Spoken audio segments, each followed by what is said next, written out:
नमस्कार दोस्तों, जो केमिस्ट्री की तैयारी है प्रतियोगी परीक्षाओं में, तो यहाँ से प्रश्न बनेंगे। तो केमिस्ट्री का ये जो पहला टॉपिक है, इसमें कुछ केमिस्ट्री से संबंधित टर्म्स और कुछ नियम्स होंगे, जिस चैप्टर का नाम दिया जा सकता है रासायनिक संयोग के नियम्स, और कुछ मूल और अवधारणाओं के बारे में भी इस पर चर्चा होगी। तो शुरू करते हैं। पदार्थों का वर्गीकरण। पदार्थों को सबसे पहले विषमांग पदार्थ और समांग पदार्थ है ना। तो विषमांग पदार्थ और समांग पदार्थ में कौन कौन से? विलयन, ये समांग मिश्रण, इनका संगठन परिवर्ती वेरिएबल होता है। शुद्ध पदार्थ, इनका संगठन निश्चित और स्थिर होता है। फिर शुद्ध पदार्थ को और दो भागों में बांटते हैं, तत्व और यौगिक। तत्व का मतलब क्या होता है? जो एक ही पदार्थ से बना हो। यौगिक का मतलब क्या होता है? दो पदार्थों से मिलकर के बना होता है। कुछ हाइड्रोजीनियस सब्सटेंसेस क्या होते हैं? यानी विषमांग पदार्थ। जिन पदार्थों में भिन्न भिन्न प्रकार के दो अधिक भाग होते हैं, उन्हें विषमांग पदार्थ कहते हैं। जैसे जल और तेल का मिश्रण विषमांग पदार्थ है। दूध, रक्त, धुआं, स्मोक, बादल, बारूद, मिट्टी आदि विषमांग पदार्थ है। समांग पदार्थ क्या होते हैं? जिन पदार्थों का प्रत्येक भाग समान होता है, समांग पदार्थ कहते हैं।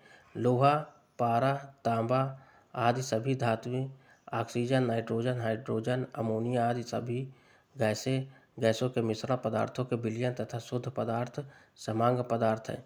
अब समांग पदार्थ के दो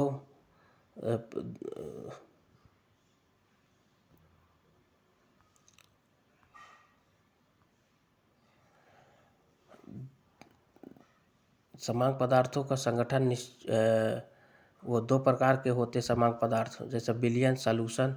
दो या दो से अधिक शुद्ध पदार्थों के समांग मिश्रण को विलयन कहते हैं। विलयन में कोई निश्चित संगठन नहीं होता। शुद्ध पदार्थ, जिन समांग पदार्थों का संगठन निश्चित और स्थिर होता है, उन्हें शुद्ध पदार्थ कहते हैं। और तत्व और यौगिक शुद्ध पदार्थ हैं।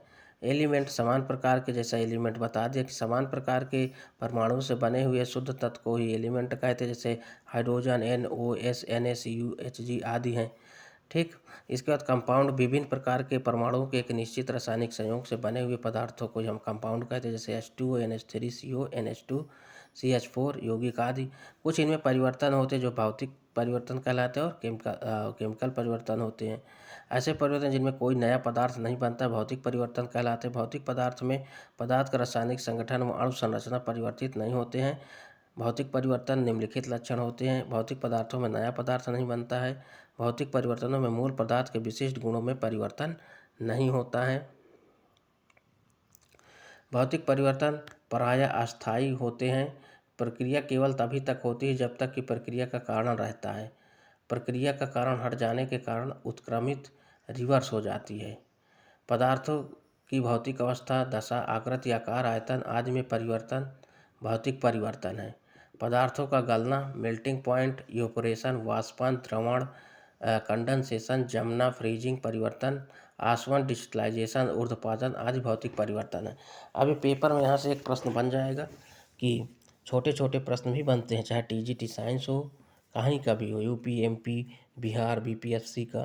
तो melting point, evaporation, condensation, freezing, आसवन, ऊर्ध्वपातन आदि ये सब कैसे किसके गुण हैं? तो भौतिक परिवर्तन के गुण हैं। इसके बाद केमिकल चेंज में आ जाइए। इसका मेन क्या है कि इसमें नए पदार्थ बनते हैं। जो पुराना पदार्थ जिससे बनता है, उसमें फिर से इसको कन्वर्ट नहीं किया जा सकता है। अर्थात रासायनिक परिवर्तन में पदार्थ का रासायनिक संगठन और उसके अणु संरचना या केवल अणु बदल जाती है। रासायनिक परिवर्तनों के लक्षण निम्नलिखित हैं। रासायनिक परिवर्तनों में पदार्थ के गुण बदल जाते हैं, अर्थात पदार्थ की रासायनिक प्रकृति बदल जाती है। रासायनिक परिवर्तन में नए पदार्थ बन जाते हैं जिनके गुण मूल पदार्थ के गुणों से भिन्न होते हैं। ठीक है। रासायनिक परिवर्तन प्रायः स्थायी होते हैं, ये परमानेंट होते हैं, और जो भौतिक परिवर्तन थे अस्थायी होते हैं, टेम्परेरी होते थे। परिवर्तनों का कारण हटाने पर प्रक्रिया रिवर्स नहीं होती है, उनमें उत्क्रमित हो जाती है, यानी रिवर्स हो जाती है, इसमें रिवर्स नहीं होती है। रासायनिक परिवर्तनों में ऊर्जा परिवर्तन भौतिक परिवर्तनों के अपेक्षाकृत अधिक होते हैं। इनमें बहुधा ऊष्मा, प्रकाश आदि निकलते या अवशोषित होते हैं। अब पदार्थों का जलना, जंग लगना, किण्वन, संयोजन अपक्रियाएं, अपघटन अपक्रियाएं, अपरूपी परिवर्तन, अवयवी परिवर्तन तथा अन्य सभी रासायनिक अपक्रियाएं क्या कहलाती हैं? रासायनिक परिवर्तन कहलाते हैं। कुछ न्यूक्लियर चेंज पढ़ लेते हैं। नाभिकीय परिवर्तन क्या होता है? ऐसे परिवर्तन जिनमें परमाणु नाभिक का संगठन बदल जाता है तथा एक प्रकार के परमाणुओं से दूसरे प्रकार के परमाणु बन जाते हैं, नाभिकीय परिवर्तन कहते हैं। उदाहरण, रेडियम परमाणुओं का स्वतः विघटन होने वाला रेडियम तत्व रेडान में बदल जाता है। ये प्रश्न यहाँ से बनता है कि रेडियम परमाणुओं का स्वतः जो विघटन होता है उसका रेडियम परमाणु किस में बदल जाता है? तो रेडान में बदल जाता है। बहुत इंपॉर्टेंट क्वेश्चन है। रेडियम तत्व जो है, रेडियम तत्व रेडान में बदल जाता है। 88A226 विलगेट 86RA222 +2He4, तो हीलियम तत्व निकलता है। तो इसको याद रखिएगा, 88 जो है किस में बदल जाता है? 86 रेडियन 222 में। अब इसके बाद हम रासायनिक संयोग के कुछ नियमों के बारे में पढ़ेंगे। तो यहाँ पर हम आज 2 नियमों के बारे में पढ़ेंगे। Fundamentals law of the chemical combination. पहला नियम पढ़ेंगे द्रव्यमान संरक्षण का नियम और दूसरा स्थिर अनुपात का नियम।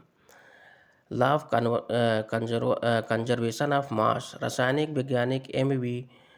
लोमोनोसोव ने 1756 में द्रव्यमान संरक्षण का नियम प्रतिपादन किया था। पेपर में पूछा जाता है कि इनका नियम क्या था?